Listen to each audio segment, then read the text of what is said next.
he went to Iraq, came back. How had he changed once he came back? He hardly ever slept. He was awake all the time. Didn't want to be at home. Didn't want to be around me and Bella. Couldn't take the crying. Didn't like the noises we made when we ate.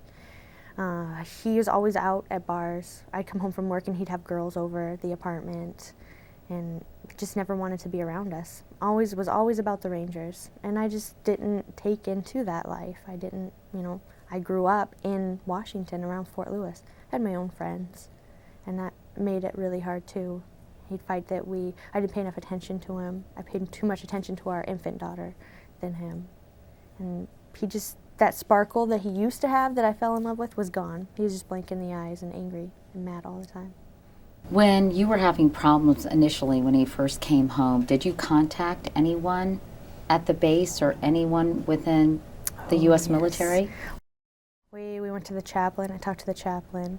Together with your husband? Mm-hmm, together, and then I went separately by myself. And if you're not there with your spouse, you don't get any help. They just push off to somebody else. Well, we can't help you, but go to this service, they can help you. So then, we go to another service. Go to Family Advocate, they can help you. Somebody else can always help you. Go call IG, he can help you. And we can't help you, but go here. So they gave you the runaround. Mm-hmm. I came home and she had a bloody lip, and her face, there's dried blood all over her face, and he just left her in her crib. I said, what happened? Well, the dogs jumped on her. How do the dogs jump on? She doesn't even crawl. She just, lays on the ground or, How old is she? Is held, 5 months old. And he said, well, the dogs must have done it. 4 months later, he attacked again, but this time you were the victim. It was just me. I'm glad my daughter wasn't there. I'm not glad that it happened, but I'm glad that Bella wasn't there, because it could have been much worse. What happened? If I just could have run a little bit faster, I might have made it, but he tackled me out back and started kicking and hitting me and started screaming for help, and nobody came. And that's when he grabbed my face and slammed it into the ground and said if I yelled again that he would kill me right there. After the incident, I went to the chaplain, and I'm crying, and I need help, and I don't know who to turn to. I went to the Rangers, even though he's not in the battalion anymore, and they're like, well, we washed our hands of him.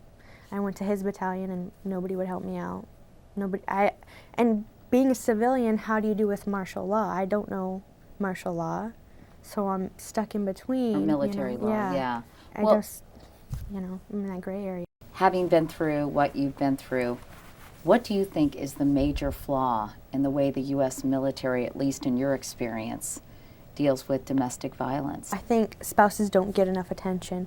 When it's a soldier, then the soldiers get all the attention, but when a soldier beats his wife, the wife falls through the crack. They make it very impossible to get through the system and get anything done. You just get the runaround. They need to listen to wives. They need to have something, some organization, some club, something set up that a wife can go into and speak about this and get help instead of just being shrugged off, because problems just get worse.